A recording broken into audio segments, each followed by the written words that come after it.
Bardzo serdecznie ostatniego dnia festiwalu Malta i ostatnie nasze forum dyskusyjne, tegoroczne. Dzisiaj gośćmi Malty są Hugo de Greef, Nele Hertling, Fenton, Marta Keil, Grzegorz Reske, Michał Merczyński i Jaką, który poprowadzi dzisiejsze spotkanie zatytułowane Jakich festiwali potrzebujemy w burzliwych czasach. Bardzo dziękujemy British Council, które jest współorganizatorem tegoż wydarzenia i zapraszamy. Dziękuję.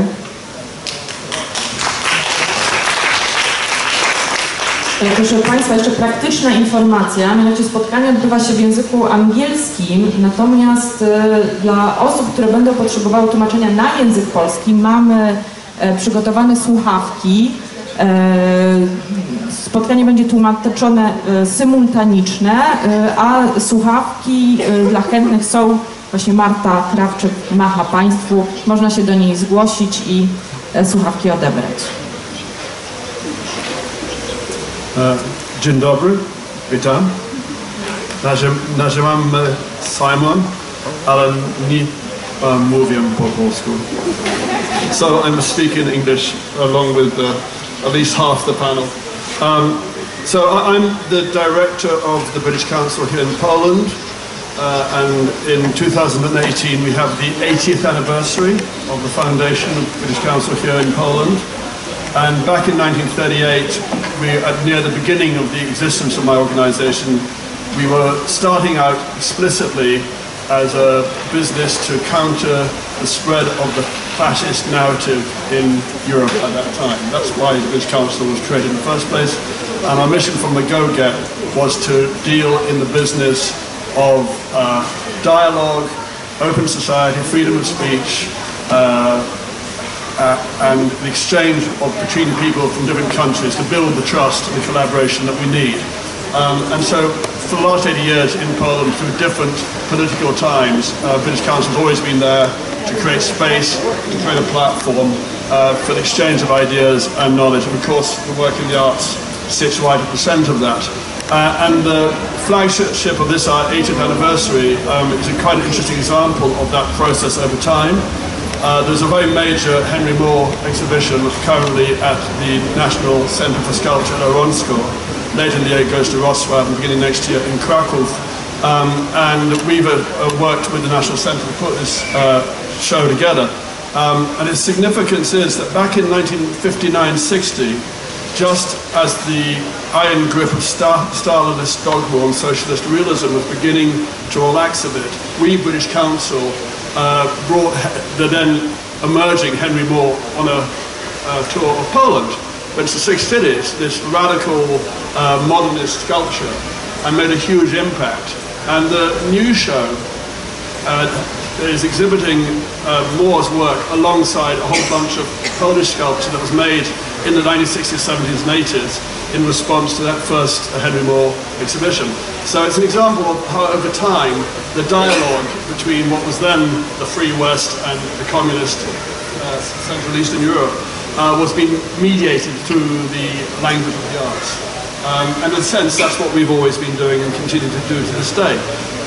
So it's therefore my great pleasure to chair this panel here at the Malta Festival with this very eminent group of practitioners in the business of creating space for the arts festival, and to talk about what is the role and the place of festivals in Europe in 2018 in a context when there was again a whole range of interesting political, social and cultural challenges.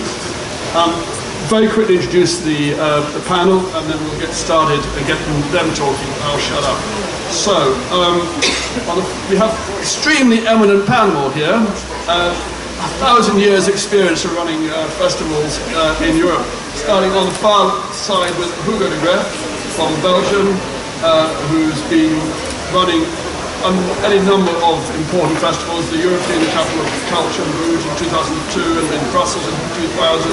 He founded the informal European Theatre Network, IETM, which is one of the most important networks for international theatre in Europe. He's been on the scene for a long time, involved in more things like that. Yeah, oh, I've got to come closer. Is that better? Right. Okay, sorry. Oh, you missed all my good stuff. Never mind. Wait, we get better stuff coming from the panel. Next in line is Nele Hertling from Berlin, who ran the Hebel Theatre in Berlin for a very long time. Has been working on the DAR program, vice president of the Academy of the Arts in Berlin, etc., etc., etc., etc. Again, a whole lifetime of experience in the curation and convening of the arts in Germany and across Europe. Rose Fenton, next in line, with her partner Lucy, invented the London International Festival Theatre in 1980, ran it for 20 years, and then has gone on to do a number of other things, and now she's writing a book all about it. Welcome, Rose. And then we have a generational shift. And with the Polish contingent, we have a bridging one, but we have some genuinely young ones here as well. Probably don't need much introduction to this audience. We got Marta Keil and Grzegorz Reske, who between them were running the Lublin. Get this right? I lost the place here. What was it? Sorry about this. Yes, the big festival in Lublin, they ran. Confrontacja, thank you. Even I know. Yeah, that's disgraceful. My notes got into a muddle. Thank you. But it was a major festival until last year, and now they're working in European networking. Grzegorz has just got in from Kiev, where he's been running an important meeting about the networking in Central Eastern Europe for the theatres. And then last but not least, the boss, Michał, who's been running this festival for 20 years, 25 years, 28 years. So he's kind of the in-between generation, that awkward age, you know, not yet quite Eminence Greece, but not exactly as young as he once was. Anyhow, that's your panel, ladies and gentlemen. So we'll get it started by asking a very open question, and I'm going to ask each one of you to answer, and we'll go from the left across in turn. Chance for everyone to say an opening thing. Round the very open question is, how has the role of the Arts Festival changed over the last 20 years or so? Who'd like to go first? Hugo. It's indeed a question. It changed. Maybe the mic could be a bit closer. Changed.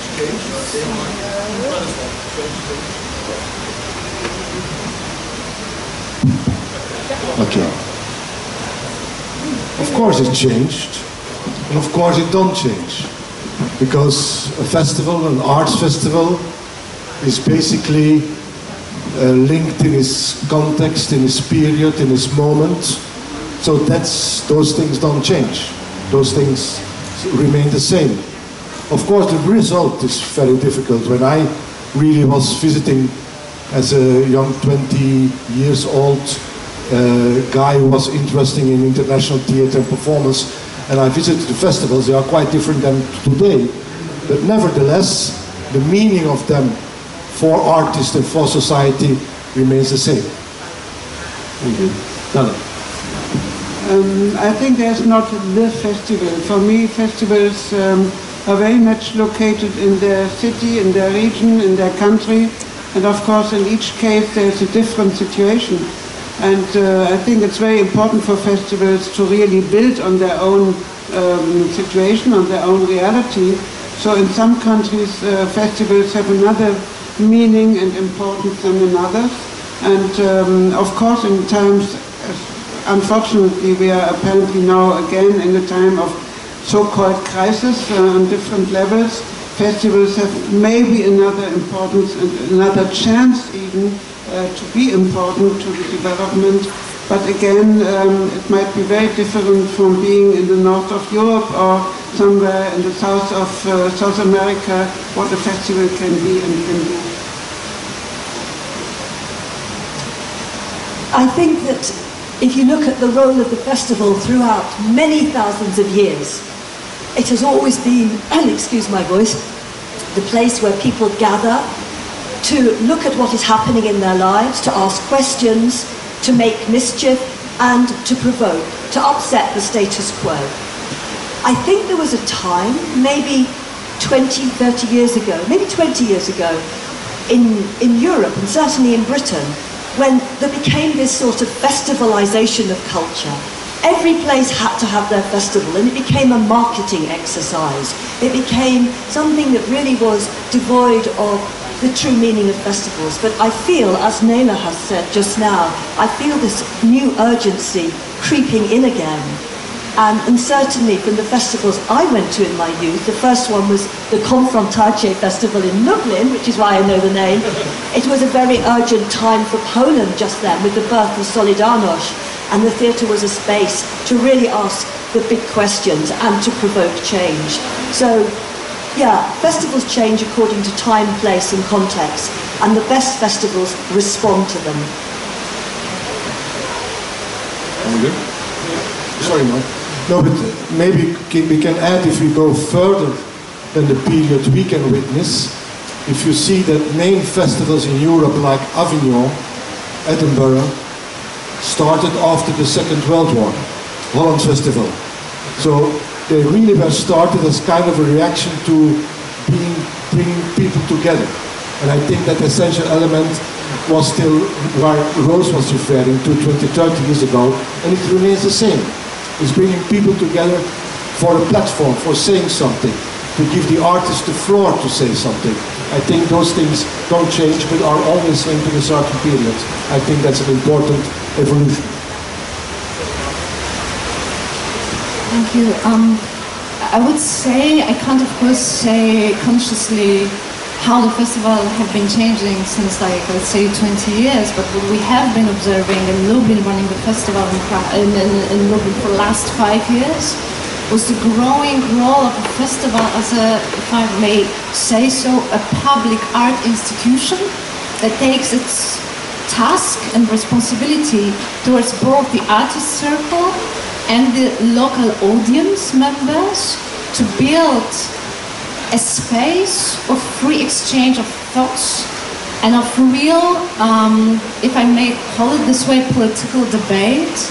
And I would also say, having in mind the changing context in both in Poland and in Europe right now, that to me the festivals nowadays, also because of its international scope, might be, or maybe I would like to say should be, one of these very few occasions of building a real public discussion and reclaiming the notion of what the public might actually mean. It's hard to be on the end of the list of the answers and add something smart to what. So let me shift a bit your question. It's not if the festivals are changing, but I think this is necessary for festivals to changing from year to year and from decade to decade. And we know lots of festivals which did not went through that process. But if we are here in the context of Malta, there's lots of audience who probably follow the festival from the beginning. What we see today, it's a completely different festival than it was 20 years ago. And if we think that the festival is the constellation of the artworks and the meeting between the artist and the audience to build a new context, it's necessary to be renewed, not even from edition to edition, but on a daily basis, because we work not only for the 2 weeks of the festival, but through the entire year on festivals. I think this is me. Would you like to comment on that? Yeah, it's been doing like, for 20 years. I have to. I'm always saying this. There is the one thing in Malta is unchangeable. This thing is we will change. So we evaluate from year to year, but of course there are the strategic decision that we take between every 2 years for the idiom and choosing theme, and then the curators asking them to be with us on this idea, not on the opposite way, that we bring artists and say, what would you like to do? But we first have this program line, and then we say maybe this one could be good for that and could develop that idea. So, okay. And then the biggest change was, I think, 10 years ago. That was this, when we built these two legs that we stand up now. One is the Generator Malta, and the idioms, which is the leading theme, leading idea in the every year festival. But I think that something, Hugo said something about this time of after war, and these two, still the biggest in Europe, festivals like Edinburgh and Avignon. I think there were few projects in Eastern Europe after '89. That was something that we react for the time that before '89. There were only two occasions, let's say, in Poland to be together. So that was or the religious procession being on the street, or the political action against the government. And suddenly, when we started with Malta '91, that was like the explosion of freedom and theater on the street, theater everywhere, in the Malta Lake and on Starunek and here. And that was something that was also described in the article of Professor Tyszka, who was my professor of about the theater, and he wrote the article, "The Art of Being Together." So I think still that being together between artists, organizers, audience, and, well, let's say those who support the festivals, is this miracle quartet. And if we keep the balance between these four elements that build the festival, that's okay. So it means that the artist should have the possibility to present new work. This is something what is the motto of Atelier, what Bernard said, yeah, the role of the festival is to dare to the artist to build the new piece, etc., etc. So this is important. This is for the audience to have possibility to see the best what we can present, but also to have the fest, because the festival is the fest, to have fun, wine, dancing, singing, gathering together, etc. And for us, like the organizers, is to have also some different kind of fun, because this 10 days we have this time, it's that we work on that for the whole year, and this is really something that I can say from the perspective of my team, that they are work like everywhere, they are working hardly, but this is the moment that we have the feeling that we do something that have sense, yeah. And of course also those who support the festivals, the bodies like the city, municipality, ministries, foreign partners, etc. And they also see if that works, that's okay. Yeah? So this is these four elements I think should be balanced somehow, but unchangeable thing to change and to react to the situation. This is what is one of the most important role of the festival, I think, ever. Picking up on some of the things that have been said, I'm interested in your thoughts on what is the correct relationship between a festival and its host city, because all your festivals happen in a particular location, and how should that work for the city in which the festival is happening? Who would like to go first on that? No.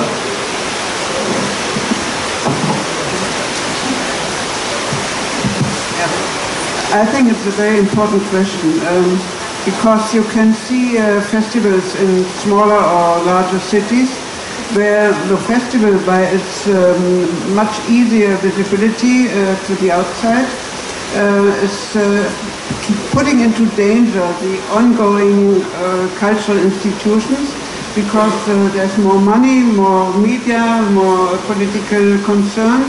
So we have seen in my city, in Berlin as well, that a festival can really kill, in a way, the ongoing theaters or small initiatives by becoming too important, taking finally a lot more money, even in that practical sense, and with that taking more attention from an audience, and the audience then is not going to be smaller, not so important looking local or even art institutions. So I think it's very important for a festival to be careful, not really to go into that bad direction, but really care about the situation, the local situation, maybe even keep a very close contact to local institutions and try to add something that local institutions could not do.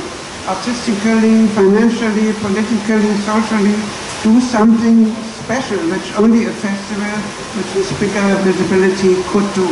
And I would even say a festival that is not doing that, just going on and on and on, becoming more and more boring maybe to the local people, should also have the courage to be stopped, or the decision makers should have the courage to say, okay, we stop that festival because it's not fulfilling anymore its task, and it's doing more damage than positive things. So I think it's a very important question.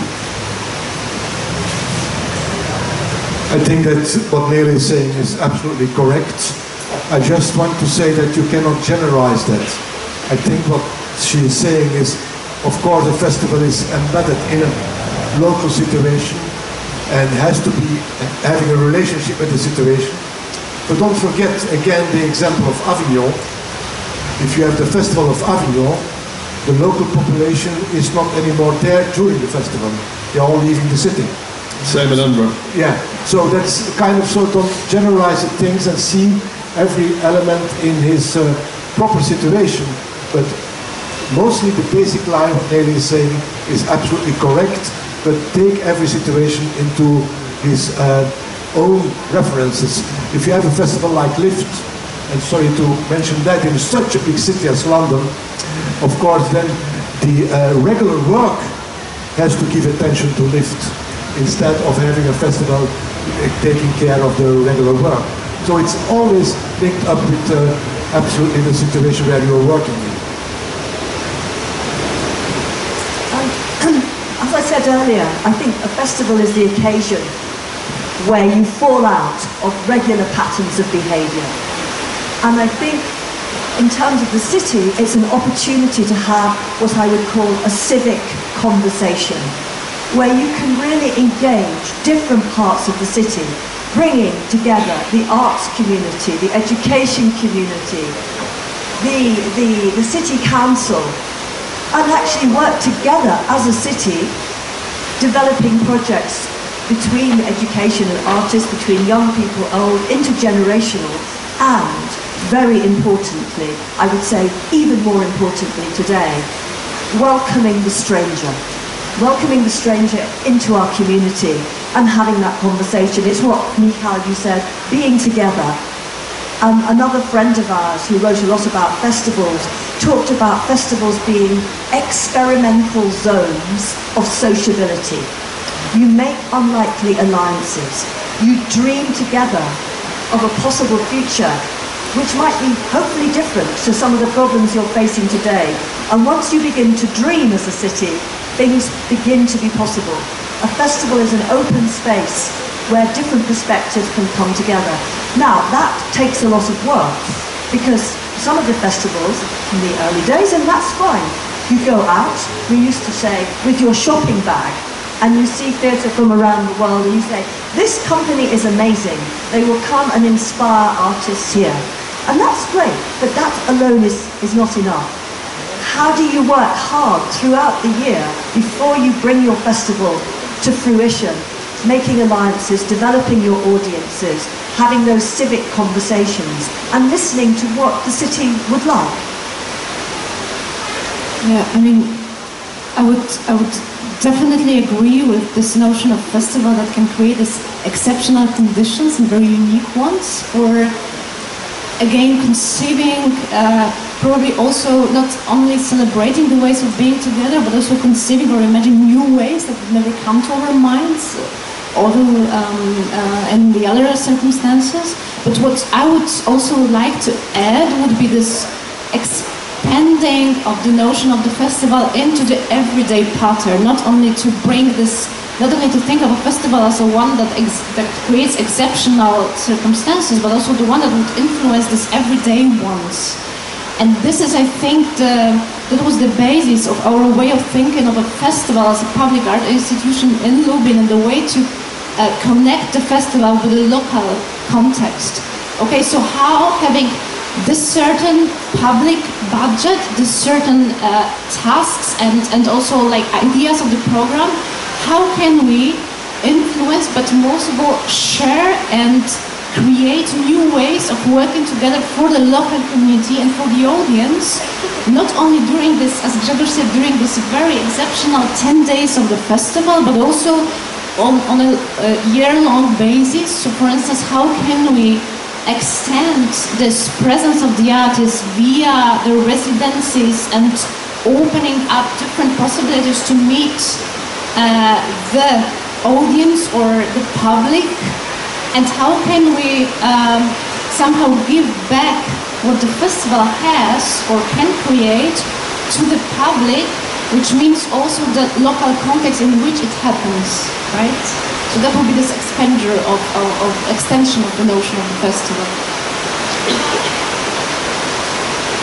If I can add something to that, is that if we consider the festival as an encounter, which is always a discussion, which is always the confrontation.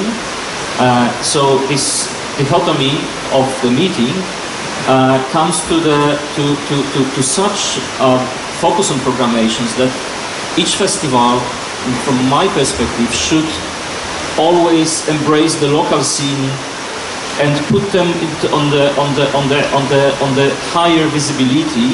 Yet the same bring the aesthetics which are not in the city on a daily basis.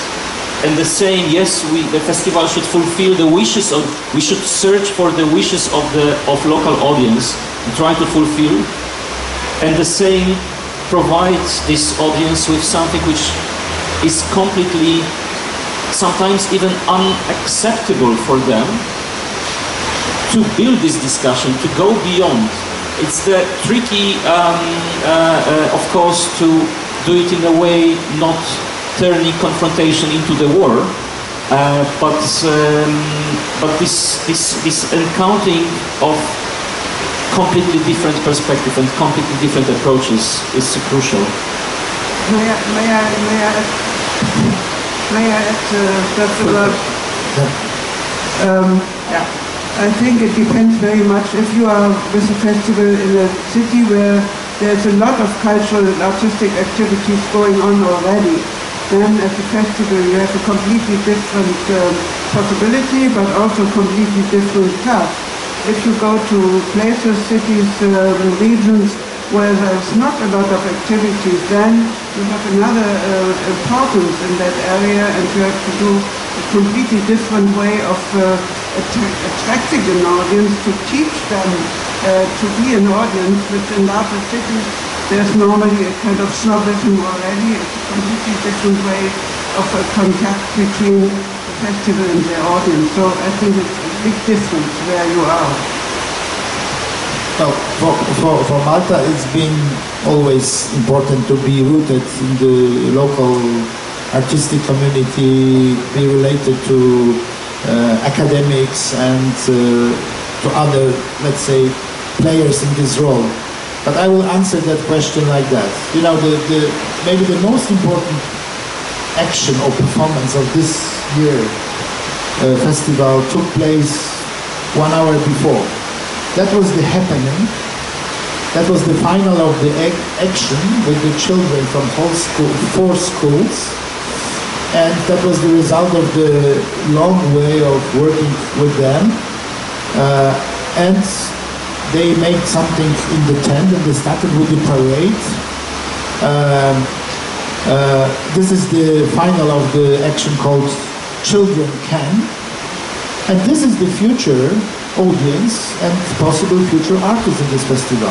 I was following that last year and this year because I think this is something what in few years they will do on this festival, because of course we can give them the space. It's not that, well, if I'm running that 28 years, doesn't mean that I decide about everything. No.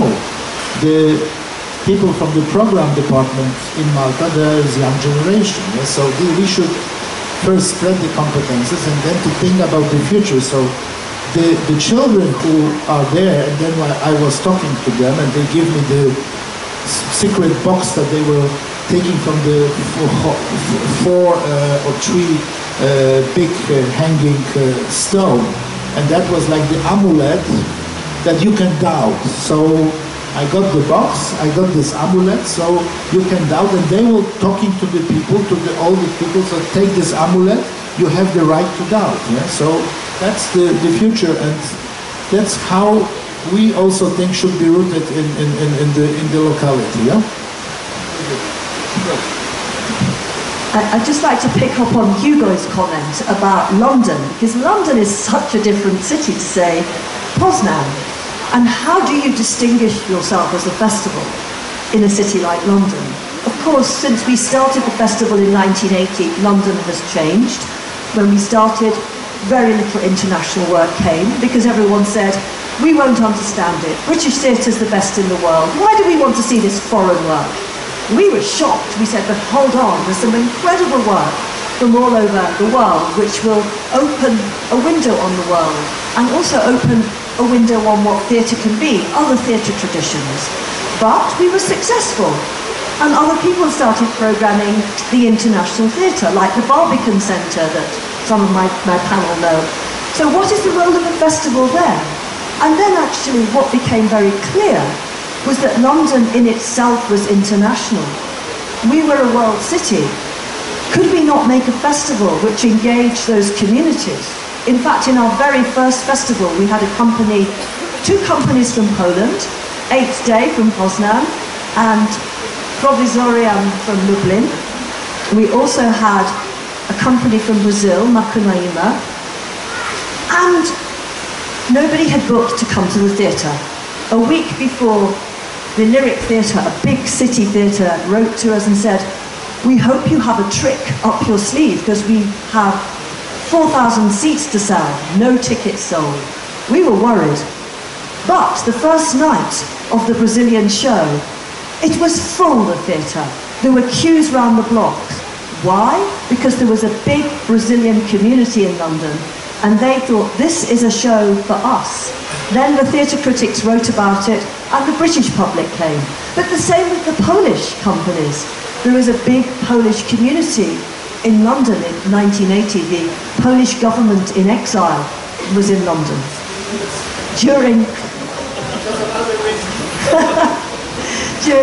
And yes, history comes full circle. But we found there was a big Polish community. So what we began was a program which engaged with the communities, the Vietnamese community. We did projects with Vietnamese artists, the Nigerian community. We did an Anglo-Nigerian collaboration. So really we began to explore our city through the communities who were there and the stories they had to tell. That was very specific to London, a big world city. But there are so many ways to engage with the city. Thinking about the relationship with the city, we get onto the issue of public funding, because pretty much all big city-based festivals are dependent on funding from the city and from the other public sources, often the ministry. And I'm interested in the experience and the challenges that are involved with getting a lot of public funding and how that affects the way you can make your festivals. Let's go first on that one. I think it depends how you succeed to make yourself important also to the part of your city or government where the money, where the decision about money is. You have to present yourself as something that has an influence, and then make your government decide, okay, I go with them. I have an example when coming from Berlin, of course, when the city was divided, both sides of Berlin, East and West, were interested to give an interesting, positive picture to the world. So it was very easy on both sides of Berlin, East and West, to find money for festivals or artistic activities because it was a political statement. And when the wall came down, that stopped immediately, and you could see the reason why there had been a lot of money into artistic activities was just this political effect. When the wall was down, everybody said, okay, we are a city like any other city, and now they have to see where the money comes from. So I think you have to use this contact and the importance with the decision makers and give them a good reason why you should be financed. But it's getting more and more difficult. I think that is the other truth. Wherever you go, it's more and more difficult nowadays again, where it should again be more and more important to finance and support art and culture. So it's a tricky, difficult topic.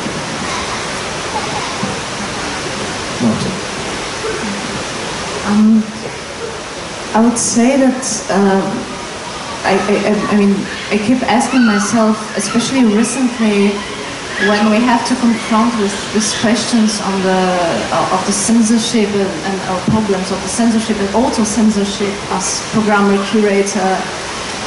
And but it's not only the current political context in Poland. I think it goes much deeper into the economic system as well, and the notion of the economic censorship. But also because of that, I keep asking myself since some time, who does actually the festival belong to? I mean, what does it mean if you run a festival, or if you're responsible for a festival that is being funded from the public funds? Okay, whose is this festival actually? So who does it belong to? Is it like, this is also the question that comes back all the time whenever there is an attempt of censorship, or whenever we hear from the politicians that certain artists should not be publicly funded, because if he wants or she wants to be so controversial, she or he could do whatever he or she wants, but with a private account. Yeah, that's usually the explanation. And therefore this question, okay, so what the public actually means, or whose is the art actually? So I would say that that would be the main question we kept asking ourselves, also while all the time describing and justifying, explaining, if I may say so, the program to the founders of the festival. So for instance, we tried to bring this context to the discussion with the founders, with politicians, but also with the audience, on the level of explaining why this particular artist, why a certain artistic practice shall be present in that very local context of Lublin and so on. So, and therefore we always had back in our minds, or at least I always had it, I know Grzegorz, if you agree with me, this notion of the art as a public, or even more as a commonwealth. So, and therefore that would be the way how we tried to address the founders or the decision makers. But apparently, as you could all notice, since we don't run the festival anymore, it not always, and not all of the context really works. So building out a little bit from there, I want to go a little bit further into some of the things that were implied there. I think what we see across Europe, certainly in my country, the United Kingdom, and recently it's become very clear in Italy also, that there's some very, very substantial divides down the middle of the societies between metropolitan, liberal, possibly elites, between people in smaller towns, dare I say the provinces, who are perhaps feeling that their identity is in some way under threat or whatever. There's a huge shared challenge of the migrations which are fueling all of this. And you see it all across Europe, and in North America, and in Turkey, and in India, pretty much anywhere you like. You might even see it in Poland. I think the challenge, I'm very aware as I sit with this group, and I don't know you guys, but this group, we are all in this same bubble. We are all the liberal metropolitan internationalists. We're all very comfortable moving around, having our thoughts and all that.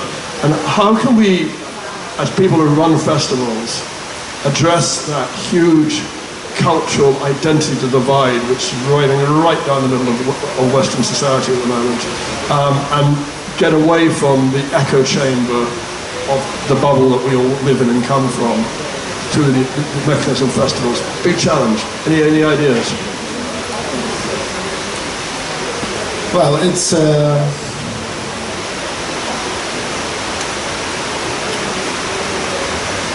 in our society, never been such. I mean, in Poland generally, such a completely opposite position like we have now. There is a group who is completely against the group who thinks something different. And the political world, the politicians make it this river, because it's running like the river, going to the falls. This river is going to the falls. It's faster and faster and wider and wider. And we stand now on the two edges of Grand Canyon, another metaphor, the same meaning. So if we try with this table, not now, but before, during the festival, have different debate, and you can have Adam Michnik here, and in 2 hours, Professor Zybertowicz, the advisor to the president, were completely on this opposite side. And maybe if they don't sit at the same table, but one after one, and one is listening what the others say, and then opposite. So maybe that's the way to have, to find some, let's say, platforms for the discussion. And of course, we will not try to balance between art we want to present and between art we should present because somebody from another side would like it. But at least at the table, we should start to talk and discuss.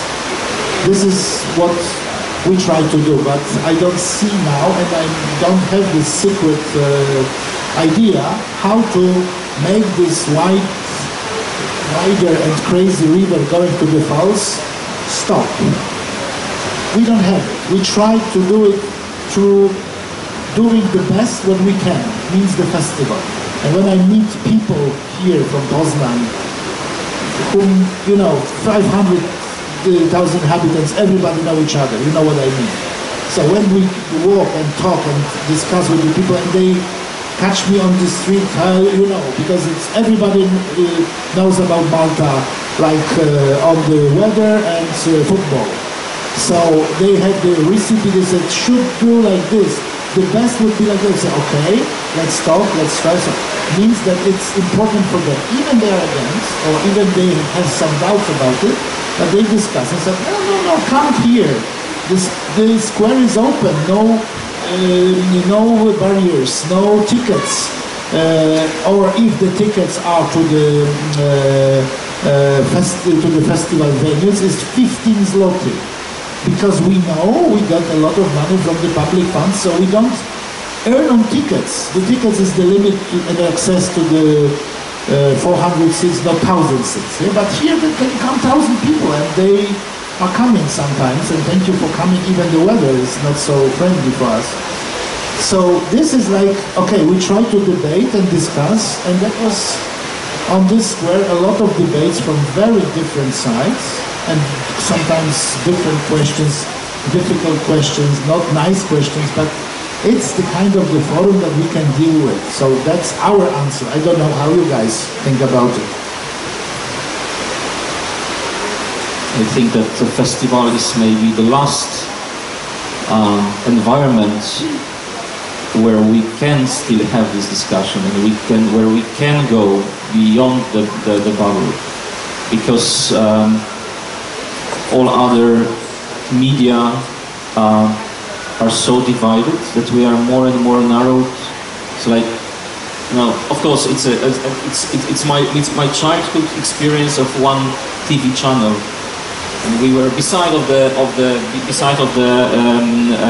question of the regime propaganda in the TV. But you could spend sometimes in the TV having access to different perspectives, different opinions. Now the members of the families sitting with their own computers or the TV sets, watching simultaneously completely different TV series or movies. It's the same with all kind of media. But when we go to different genre of art, it's the same with the music. And the phenomena of the live art in a wider sense, because this is also live art. It's something which happens in a particular moment. Gives this opportunity to meet, to encounter with someone with whom we normally would not meet because of the changed structure of the society. It's a really great point how the digital channels separate us into our increasingly small little bubbles, exclusive. Yeah.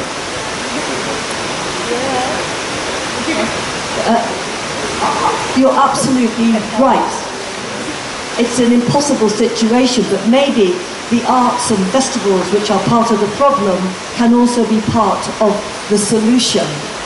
And, we are from metropolitan cities, some of us. London, of course, is the biggest metropolitan city, but actually outside the cities, in Britain, there has been a huge increase in festivals in the countryside. Lakes Alive in the Lake District in the north, or the industrial cities, Stockton-on-Tees, or indeed Hull, which was European Capital of Culture last year, had a huge success in engaging people who would say, the arts are not for me, it's for you fancy people.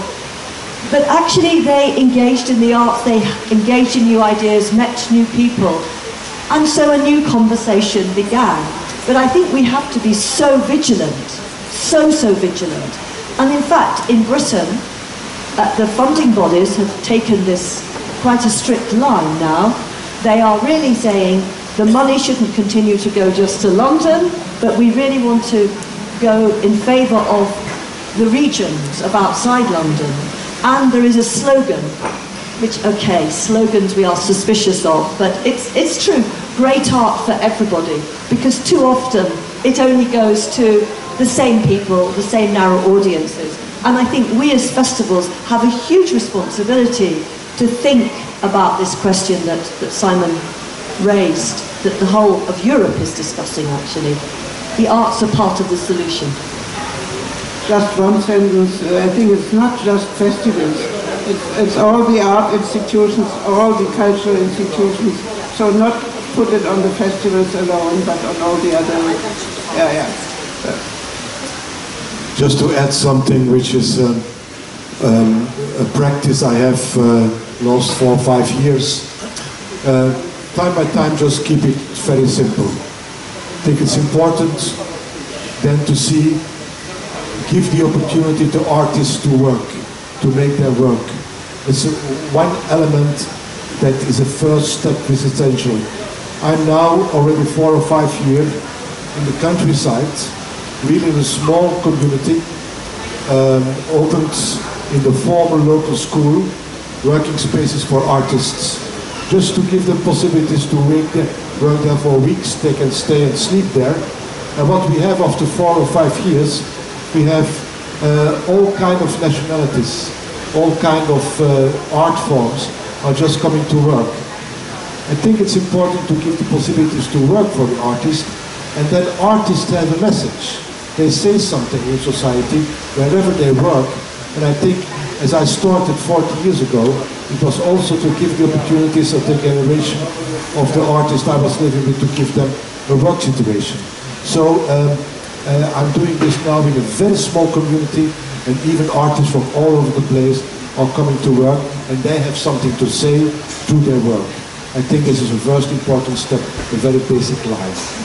Marta wants to say something, but I'm going to just warn you that after Marta's spoken, I'm going to practice what I was preaching and try and escape from this bubble and see if there's other voices out here who'd like to contribute to what we're talking, this very important subject we're talking about right now. So think about it whilst Marta's speaking, what you want to say about this. I'm very thankful that you said it, because actually what I wanted to bring as an example was the situation we were once in Kortrijk in Belgium, when we had this big discussion mostly among the programmers and curators of institutions and festivals. We're trying to imagine a kind of fantastic institution or find a solution, what can be done in this current political, economic, social context of Europe. And then we all came up with this idea that actually we are here, but without the audience, just we found ourselves again in our own bubble, like between the programmers, curators. And we realized that probably the first thing we should do would be to shut up and listen finally, not only speech and share whatever we have in our minds, but finally to really withdraw and listen. So therefore, I'm super thankful you brought it, because maybe it's high time to.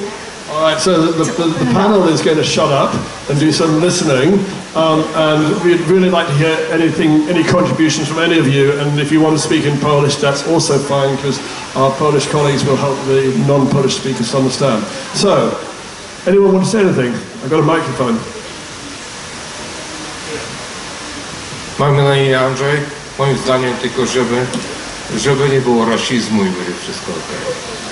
Żeby się wszyscy ludzie zgadzali ze sobą i będzie wszystko okej. Może więcej będzie zrozumienia wtedy niż wszystko. Dziękuję.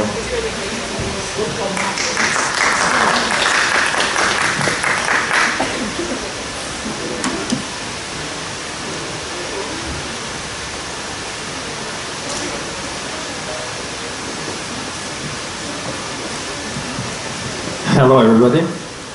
I'm interested how you're choosing idiom, a theme during the years, and what was the plan, or what is going to be next year or in the future. You're planning to expand your festival, or you're trying to be more stronger in local society, local area. Thank you. We'll get an answer to the question in just a moment, but I want to give other people a chance to either ask questions or make a comment like our first contributor. So who else wants to have a go on the microphone? Anybody else? All right. You can think about it. Let's have an answer to the question. I think Kasia Tusz would answer this question the best, because Kasia was the person who started with the idea of idioms, and we work together. She's the programmer of the festival, so please don't tell what will be to next year, because that we will announce tonight at 2:30. 10:30.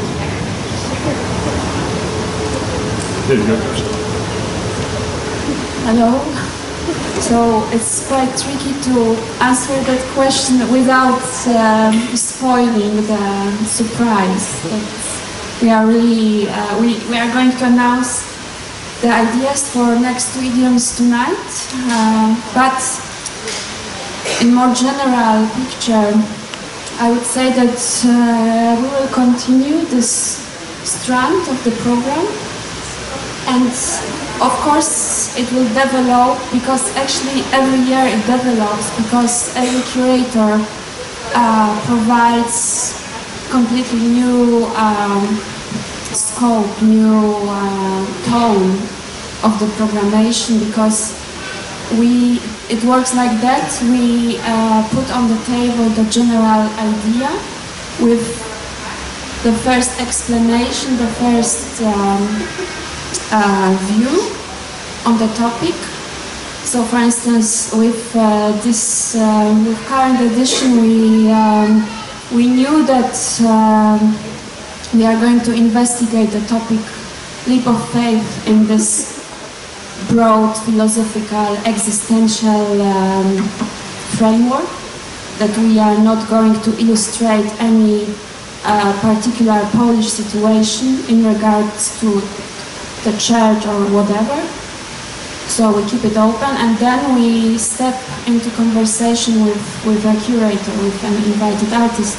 So in that terms, every year it's a kind of new adventure, and we are going to keep this openness.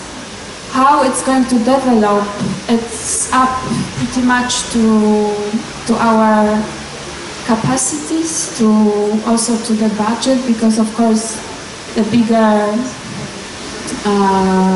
the more resources we have, then we can really develop it. But on the other hand, we also adjust the dynamics of the idiom in relation to changing, to the dynamics of our political life, let's say. I'm speaking about the scale of the budget. So we are going to continue, and yeah, I think what is interesting when I look back, when we started and now, I like pretty much the pretty close connection between the idiom and other parts of the program. For instance, this place.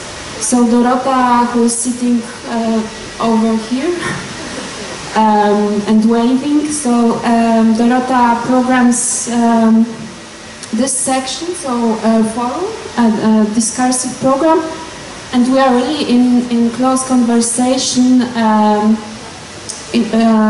Which goal is to find a way to translate sometimes abstract idea that idiom provides into possible languages, sub-idioms, or however you call it, to open it up and to show that the topic not necessarily has to be approached by very cutting-edge, challenging artistic languages, which are sometimes not that easy to approach, but also we can talk about it in a very open way and find gates to understand it. I think it's enough. Thank you. Did you want to add anything? Yeah? Yeah. Yes, we got a contribution from my friend and colleague, Eva Eisen. We haven't spoken about economical value of festivals. I know that, for example, big festivals like in Edinburgh or Berlin possibly have done some research and there is hard data on it. And I wonder whether there was any research in terms of economical value of festivals taking place in Poland, for example, Malta or Konfrontacje. The most spectacular answer for that would be connected to the moment when the Avignon Festival was cancelled because of the strike of intermittents. And that was 2003, and immediately, 1 hour after the announcement by Bernard Ferdassier, that was the statement that the income to from the box office to the Palais Pop will be 2 million lower. And that was another information from the city of Avignon and the region of Provence that probably 40 million euro the income from the tourism will go down, because it's well, also one of the driving forces of that during the summer, even well, this means that in this very touristic region, where all the incomes from the tourism are very high, the festival generates 40 million more than, for example, in August, yeah? Because Avignon is 3 weeks, in fact, it's all July. But just very brief, short answer about Poznań. We had it 7 years ago.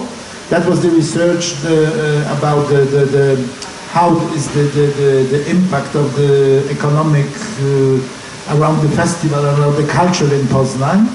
And I think that was the not really very well done research. So now we are thinking about something special that we want to do for the 30 Malta Festival, which is in 2 years, and that will be the connection between our economic academy, economic university, and Institute of Psychology. So, Eva, please put this question in 2 years, so I will have very precise answer, I believe. Can you hear me? Yeah. Can I add something? I think it can be sometimes quite dangerous, though. Of course, financial imperatives are there. We need to look at the economics. But sometimes there can be a tendency to justify simply through the economic benefits. I was quite shocked this January. There was a big weekend in London called Lumiere, and every street in the centre was animated by installations, by art of light. And the next day the newspapers were full of the economic result. Do you know how many £1 million we invested? Let's say it was 2. However, there was £40 million spent that night. Let us justify art through this way. I think it's part of the picture, but there was very little discussion about the joy, about the people on the streets, about the sense of a community. It was simply the economics, the notion of the audience as consumer. So it's important we have this. It's part of our weapon to encourage investment in the arts and support, but not to be too insistent. How about the wedding? That was the biggest cultural business, because, well, the announcement after that, not by British Council, but some British media, that was the greatest cultural event, because we invest billions, but the income was great, and people enjoyed England, architecture, our history, etc. So that was the best cultural business of the decade. So, are any plans for the next wedding? No, I think it's not yet. Okay. Thank you. I would come back to the question of the chance of art and culture and with that festivals to go against all discrimination of different cultures, different groups of people. And I think that's something, all the money we have should go into such a solution which we need desperately all over. And I think the best way to create tolerance or just even curiosity about others and about other people, other neighbors we have, is really to understand their culture, their history, their stories, and really try to come to a common understanding, and with that overcome this terrible development of racist developments all over Europe, and not only in Europe. So art and culture should have the best budgets, the highest financial support, because they do much more than just entertaining people. Just commenting on that, I would agree, but I would. Do you, members of the panel and out there, feel that there is a, shall we say, a common European culture that festivals need to be promoting, celebrating, defending at these times? I think the festivals should celebrate the differences and embrace and encourage artists, audience, everyone to see these differences. Then of course we have the heritage, the common, the set of values, probably yes, but that's the dead end street, trying to cut everything what do not meet the picture. Well, agree, unity by the difference, but I think we should maybe not promote, because it's not always in the role of the festival or task of the festival, but I think we should really come back to promote the idea of united Europe somehow, because this is now in, you know, on the middle of this river I try to describe. So, and we try to do it, not really straight put the theme on the table, but through the actions and through the ideas and value that we promote and we somehow want to present to the audience, try to do it. So because I think this idea is in danger, and I'm really afraid about what could be after the next European election. So it's funny, but I built my house on the color of the European flag. Yeah? Why not? But we should be happy about the enormous diversity we have and to really keep that as something very, very much European, and that, of course, is what you said, but it's in its diversity. I said in the first sentence, unity by diversity. And I would also add, when we look at our diversity, Europe is an evolving continent in terms of its many cultures. It's not as it was 20 years ago.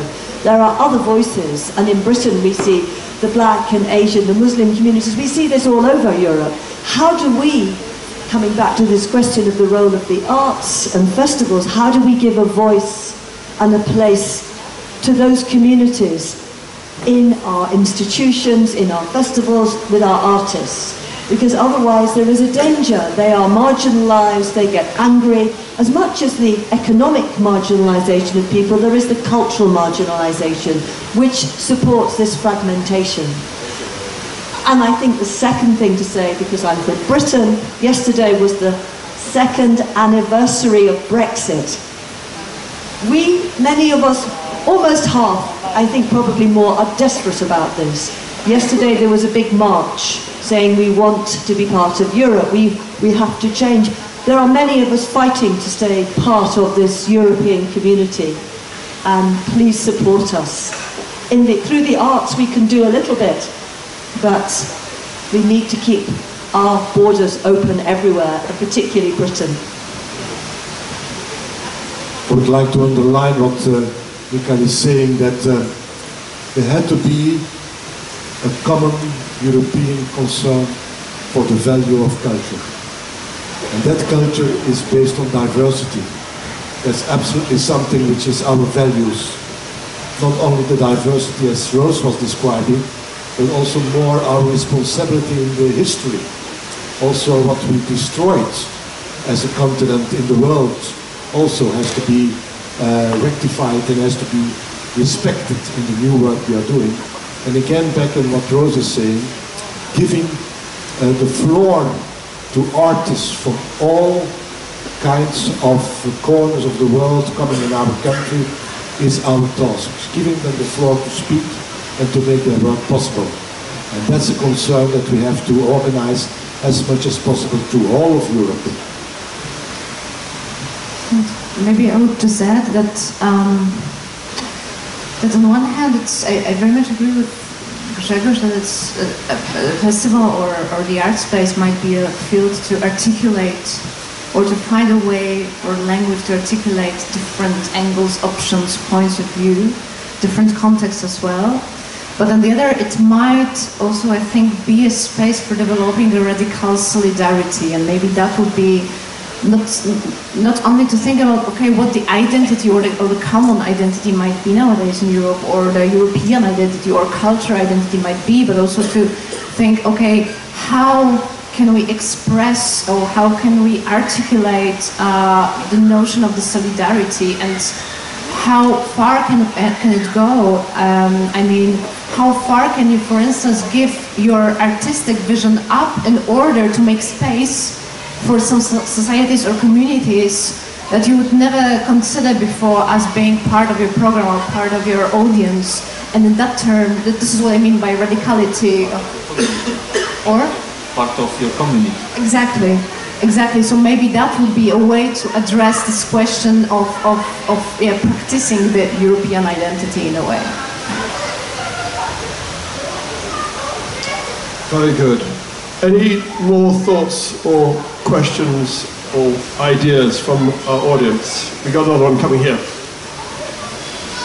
Takie może głupie pytanie, ale na przykład jak uważacie się w naszym towarzystwie tutaj jako artyści? Czym się różni artysta od zwykłego człowieka? Bo artyści mogą być malarzami, mogą być sztuki piękne tam przedstawiać, ich wiadomo będzie. Czym artysta w ogóle różni się od nas? Na jakiej podstawie wy się w ogóle uważacie jako artyści?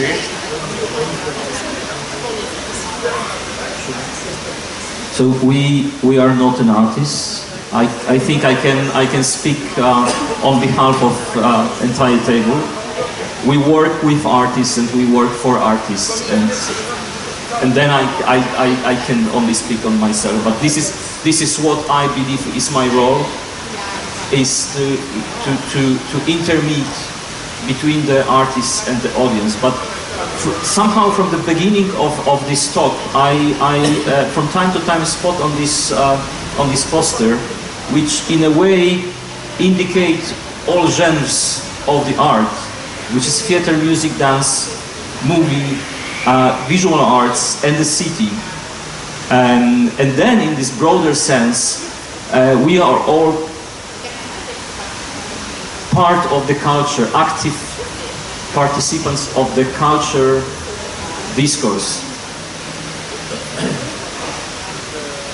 I want to share a recent experience which somehow addresses your question, which is last weekend I was in Dansk with the celebrated British artist called Gilbert and George, who are celebrating 50 years of their double act. They're two people and they're one artist. They've lived in the same corner of East London all their lives. They live together, they make their work together, they make their work about what they see in the streets around their home. Each day they go for a walk, they meet people, whoever's there, they find pieces of rubbish, they see posters on the wall, they take photographs. So everything is very local. Unsurprisingly, when you think about it deeply, they pretend to be, you never know what they're saying, but they express themselves to be ferociously pro-Brexit. Because they're local people, they're not internationalists in the way they live. However, their work is radical, iconoclastic, dangerous, subversive, rude, beautiful, extraordinary, and has found a huge international audience, even though they're through this very narrow lens. There are no women, there's no feminine view at all anywhere in their work. It's about masculinity in that corner of East London. They are, in one sense, very common people indeed. But through their thinking and observation and the way they express it through their art, they talk about all sorts of really difficult, sometimes very dangerous subjects. And to Rose and me, they're borderline offensive in their espousal of this nationalist, Brexiteering kind of agenda, which is really challenging for British people at the moment. So that's major celebrity artists who at the same time are very common people.